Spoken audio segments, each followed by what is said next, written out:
obrigado, Felipe Moura Palha, nossos companheiros de luta pelos direitos socioambientais no Pará. Eu gostaria de saudar também a mesa, aos nossos cientistas e a nossa cientista, que muito contribui para o êxito desta reunião, deste seminário. Queria saudar a todos e todas e dizer apenas algo extremamente simples nesta abertura, que deve revelar a importância que tem esse seminário para nós do Ministério Público Federal.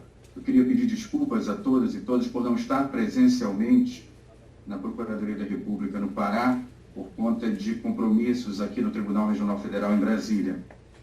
E o Tribunal Regional Federal da Primeira Região, ele é o Tribunal de Apelação da Amazônia, e nos dá uma visão muito ampla, principalmente dessas questões socioambientais que envolvem grandes empreendimentos.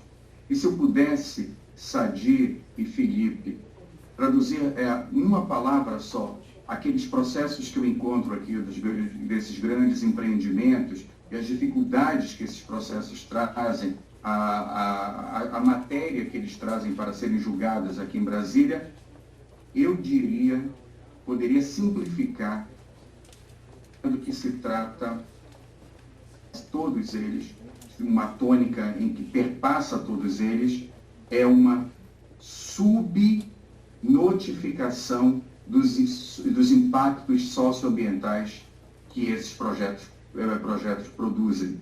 E eu estou falando aqui de todos eles. Nós podemos falar, por exemplo, em Rondônia, das hidrelétricas do Madeira, do projeto manganês no estado do Amapá. Podemos falar do Grande Carajás, no Pará, de Belo Monte, dos projetos de gás e hidrocarbonetos no Amazonas. Todos esses, o que possui como linha que perpassa eles inteiramente é essa subavaliação dos impactos que foram causados não só sobre o meio ambiente, mas sobre povos e comunidades tradicionais da Amazônia. Para vocês terem uma ideia, muitos desses projetos que hoje já foram, apesar do Ministério Público ter entrado com ações judiciais, aqueles que foram contemplados, aqueles que foram realizados, a discussão hoje aqui muito forte em Brasília é no sentido de compensar pelos impactos socioambientais que não foram previstos no ERRI. Por isso, apenas esse fato, que me parece incontestável neste seminário, nesta sala, porque todos e todas aqui possuem algum grau de conhecimento do processo de licenciamento ambiental, e eu acho que só isso é o suficiente para mostrar a importância desse seminário para nós do Ministério Público Federal. Falhas do ERRI, se elas não forem corrigidas por ações judiciais, por recomendações do Ministério Público, elas não serão corrigidas e nós só saberemos desses impactos depois que eles tiverem sido realizados.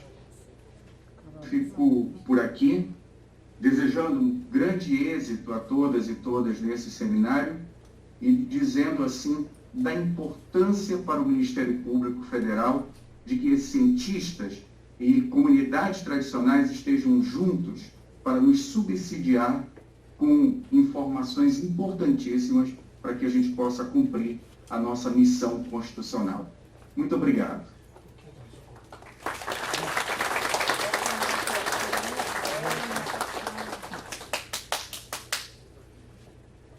Muito obrigado ao grande colega Felício Pontes, cuja trajetória e histórico de atuação nos inspira muito, e também a atuação junto ao TRF1, né, o Tribunal de Apelação da Amazônia, como bem disse o colega. Tanto nos interessa e é importante a atuação do Felício justamente por isso. Muitas vezes, em primeira instância, nós temos algumas derrotas e a nossa esperança é o recurso, né? O recurso ao TRF1 e a atuação do Felício, né? A constante atenção que ele tem dispensado às nossas causas e a colaboração mesmo desde o início, né, das nossas atuações. imprescindível para que a gente possa ter alguma esperança de êxito em relação ao nosso trabalho. Muito bem. Antes de começar, a gente vai estabelecer a dinâmica aqui das falas para que a gente possa ter uma organização do nosso trabalho. Cada um dos 4 professores que vai falar hoje vai ter um tempo de fala de 30 a 40 minutos. Após esse tempo de cada professor, nós vamos abrir para as perguntas aqui da plateia, relacionadas ao tema que foi proposto pelo professor. Então, nós vamos ter mesas a respeito de distintos temas, e aí a gente vai, para cada um dos temas, abrir essa possibilidade de fala. Então, a gente pede realmente que as perguntas sejam bastante direcionadas àquela temática para cada um dos professores, para que a gente possa justamente aproveitar o conhecimento de cada professor e professora aqui a respeito daquela temática, né? A gente sabe que existem muitas demandas, muitas perguntas, mas vamos tentar manter a pertinência temática sobre cada uma das mesas, justamente para tornar mais profícuo o nosso trabalho. Cada pergunta vai ter um tempo limitado de 1 a 2 minutos. Né? A gente vai precisar fazer essa contagem justamente para a gente poder avançar, e como a gente tem um tempo limitado aqui durante a tarde, a gente vai precisar de fato fazer esse controle. Mas eu tenho certeza que as senhoras e os senhores vão nos ajudar nesse ponto. Né? Então façam as perguntas, a gente faz o recolhido de todas as perguntas para aquela mesa, e aí o professor ou a professora responde. Tá certo? Nós também vamos estar colhendo perguntas online pelas pessoas que estão nos acompanhando pelo YouTube. Né? Nós estamos fazendo transmissão ao vivo do evento. E aí nós vamos selecionando as perguntas e também vamos colocando elas aqui no bloco de perguntas. Tá certo? Então nós vamos começar o nosso seminário de pronto com a fala do professor Alberto Acama, que é pesquisador titular do Museu Paraense Emílio Goeldi, especialista em sistemática e conservação de peixes amazônicos, e vai nos contemplar hoje com uma fala intitulada Impactos sobre os peixes ameaçados em decorrência da hidrovia. Professor Alberto, obrigado pela sua presença. O senhor tem a palavra pelo tempo de 30 a 40 minutos. Obrigado. Ok, muito obrigado. Eu vou começar... Você pode começar a apresentação? Eu vou levantar porque eu acho muito ruim ficar sentado, falar sentado. Para mim é desagradável. Eu prefiro falar em pé.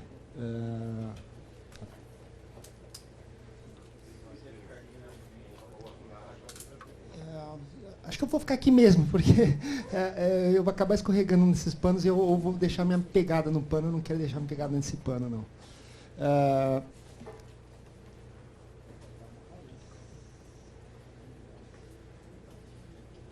Bom, eu vou começar, já que ele está demorando para abrir, eu vou começar falando um pouquinho do histórico desse empreendimento, na minha perspectiva, de como eu acabei entrando nesse processo de licenciamento e como eu acabei chegando nesse momento que é aqui agora. Né? Em 2014, 2013, o material do derrocamento e da hidrovia foi parar no Museu Goeldi, do qual eu sou pesquisador, e eu comecei a olhar aquele material e falei assim, tem coisa esquisita aqui. Era muito peixe, realmente era muito peixe que foi coletado.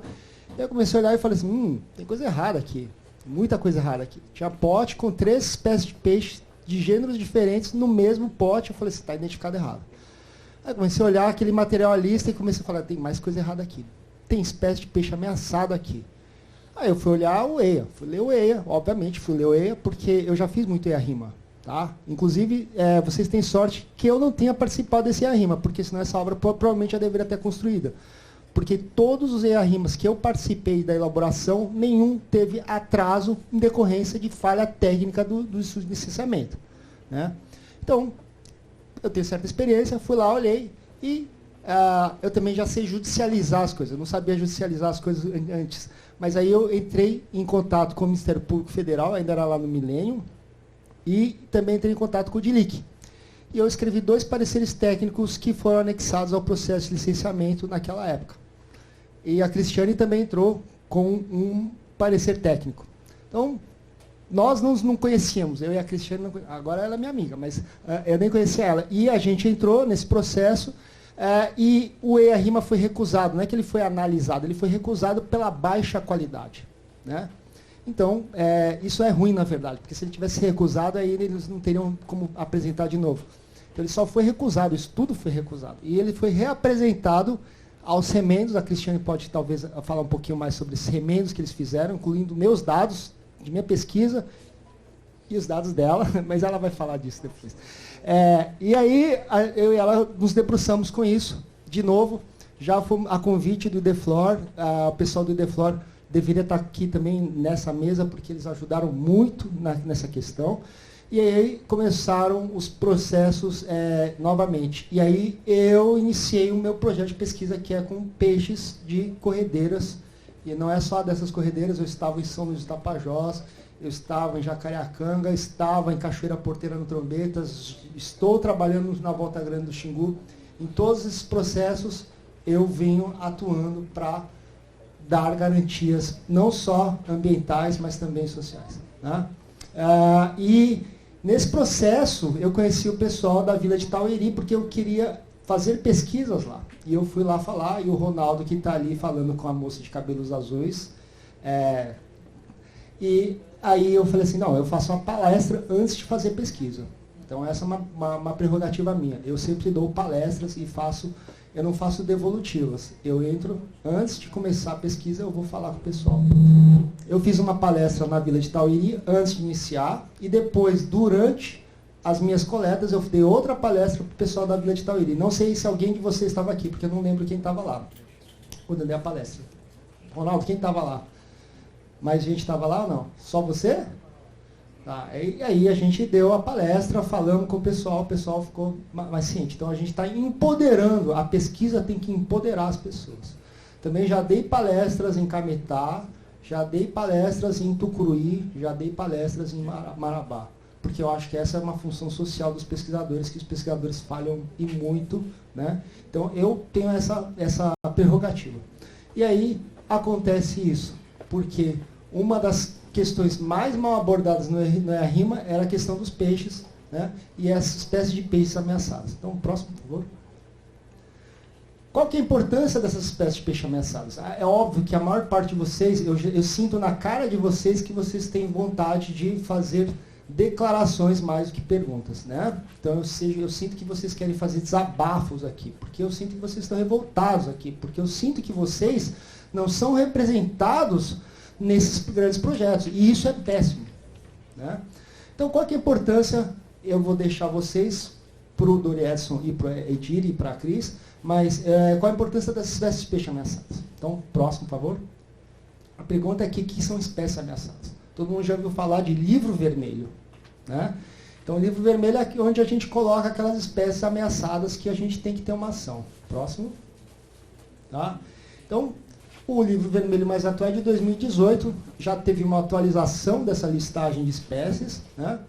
É importante, e muitas dessas espécies do livro vermelho, elas passaram por um processo que envolveu centenas de pesquisadores para chegar nesse livro vermelho. Próximo. Então, o histórico dessa preocupação com a biodiversidade é antigo. Tá? Da década de 70, teve a Conferência sobre o Meio Ambiente. Tá?